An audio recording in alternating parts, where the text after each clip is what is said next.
Iran और Israel के बीच चला 12 डे वॉर खत्म हो चुका है। दोनों देशों के बीच इस संघर्ष को 12 डे वॉर का नाम दिया था ट्रंप ने।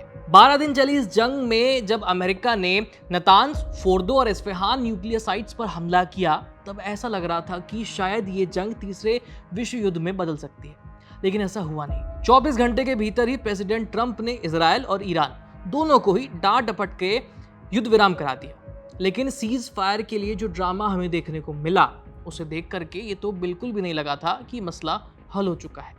फिर अमेरिका के हमले को लेकर की CNN ने बहुत बड़ा खुलासा कर दिया, जिस पर ट्रंप भड़क गए। अब CNN ने एक और खुलासा किया है। खबर यह है कि ईरान के जिस परमाणु प्रोग्राम को तबाह करने के लिए ट्रंप ने B-2 बॉम्बर से बम बरसाए थे, हमला किया था, अब ट्रंप उसी न्यूक्लियर प्रोग्राम को चलाने के लिए ईरान की मदद करने जा रहे हैं। और CNN के मुताबिक इसके लिए करीब 20 से 30 बिलियन डॉलर्स की पेशकश भी की गई है। भारत के लिहाज से ये रकम होती है 5 लाख करोड़ से ज्यादा। और इससे भी दिलचस्प बात यह है कि ये रकम अमेरिका नहीं बल्कि अरब देशों की जेब से जाएगी। नतान्ज न्यूक्लियर प्लांट को बर्बाद करने वाले ट्रंप अब ईरान को न्यूक्लियर प्रोग्राम को आगे बढ़ाने के लिए मदद क्यों दे रहे हैं, और ये रकम अरब देशों की जेब से क्यों खर्च होने वाली है, इस बारे में आपको सारी डिटेल हम यहाँ पर समझाने वाले हैं। नमस्ते, मेरा नाम है आयुष और आप देख रहे हैं ABP लाइव। CNN की रिपोर्ट के मुताबिक 22 जून को हमले से एक दिन पहले तक अमेरिका और मिडिल ईस्ट की ताकतों के बीच बैक चैनल्स के जरिए ईरान को बातचीत के लिए राजी करने पर चर्चा चल रही थी। 26 जून को यह रिपोर्ट पब्लिश होती है CNN की, और रिपोर्ट में दावा किया जाता है कि जब ईरान और इजराइल के बीच युद्ध चल रहा था, तब अमेरिकी कतर के जरिए अंदर खाने ईरानी अधिकारियों से बात कर रहे थे और ईरान काफी हद तक बातचीत के लिए तैयार होता हुआ भी दिख रहा था। दरअसल अमेरिका ने इस जंग में इजराइल का साथ इसलिए दिया क्योंकि ईरान यूरेनियम एनरिचमेंट कर रहा था, जिससे न्यूक्लियर बम बनाया जा सकता है। रिपोर्ट के मुताबिक अगर ईरान यूरेनियम एनरिचमेंट न करे और सिर्फ शांतिपूर्ण मकसद के लिए परमाणु कार्यक्रम को आगे बढ़ाए, तो अमेरिका को इससे कोई फर्क नहीं पड़ता है, बल्कि वो तो इस काम में ईरान की मदद करने के लिए भी तैयार है। अमेरिकी मीडिया चैनल की रिपोर्ट यह दावा करती है कि ट्रंप का कहना है कि ईरान के शांतिपूर्ण परमाणु कार्यक्रम शुरू कर ले तो इसमें वो मदद करने को तैयार है, लेकिन इसके लिए करीब 30 बिलियन डॉलर्स की जरूरत होगी। तो इतना पैसा आएगा कहां से? अमेरिका तो ये रकम ईरान को देने वाला है नहीं, क्योंकि ट्रंप पहले ही चुनाव प्रचार में ऐलान कर चुके हैं कि घर का पैसा घर में रहेगा, यानी अमेरिकी टैक्स पेयर्स का पैसा देश के बाहर किसी मकसद पर खर्च नहीं होगा। ऐसे में ईरान की आर्थिक मदद करने का मतलब है कि ट्रंप घरेलू मोर्चे पर परेशानियों में घिर सकते हैं, अपने ही बयान से मुकर सकते हैं। इसलिए ट्रंप ने इसके लिए भी एक तरकीब निकाली है। CNN की रिपोर्ट दावा करती है कि ईरान के लिए ये 30 बिलियन डॉलर्स की जो रकम है वो खाड़ी के देश जुटाएंगे। अब आप पूछेंगे कि ईरान से दुश्मनी रखने वाले खाड़ी के देश उसे पैसा क्यों देंगे? जवाब जानने के लिए आपको सऊदी अरब के क्राउन प्रिंस मोहम्मद बिन सलमान यानी MBS के एक बयान पर गौर करना होगा। एक इंटरव्यू में जब उनसे यह पूछा गया कि अगर ईरान परमाणु बम बना ले तो सऊदी क्या करेगा, इसके जवाब में MBS कहते हैं कि if Iran gets a nuclear bomb then we have to get one.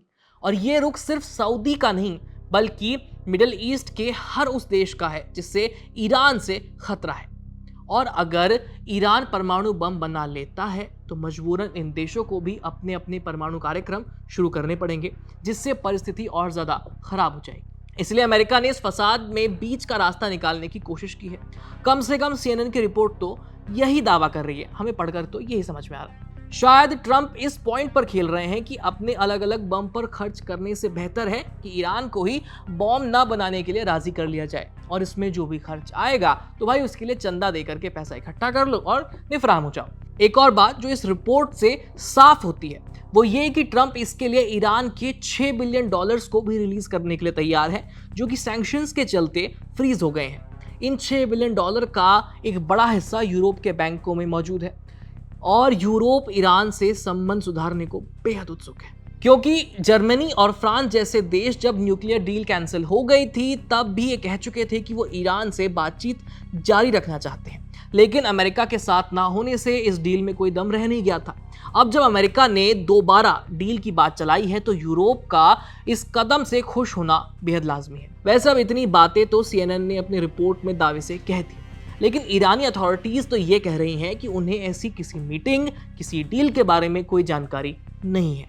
और इस डील के पूरा होने में ईरान का फोर्दो न्यूक्लियर प्लांट सबसे अहम रोल रखता है, क्योंकि फोर्दो में ईरान यूरेनियम एनरिचमेंट करता है और ये वही जगह है जिस पर ट्रंप ने B-2 बॉम्बर से हमला करके इसे पूरी तरह से तबाह करने का दावा किया था। लेकिन ईरान का कहना है कि फोर्दो को अमेरिकी हमले से बस मामूली सा नुकसान हुआ है और यूरेनियम एनरिचमेंट प्लांट सुरक्षित है। और यही दावा अमेरिका की खुफिया एजेंसियां और खुफिया विभाग भी कर रहे हैं। और इस हमले से ईरान का न्यूक्लियर प्रोग्राम बस कुछ महीने पीछे खिसका है, ना कि तबाह हुआ है।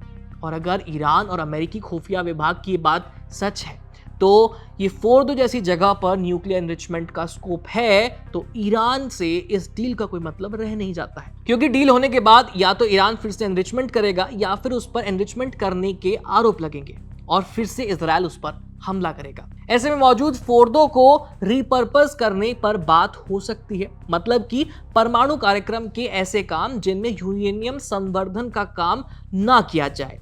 जब ऐसा होगा तो ये शक दूर हो जाएगा कि ईरान वहां बम नहीं बना रहा है और इस रिपर्पसिंग के लिए भी पैसा खर्च होने वाला है। यहाँ भी ट्रंप का यही प्लान है कि इस रकम को भी गल्फ के देशों से ही वसूला जाए।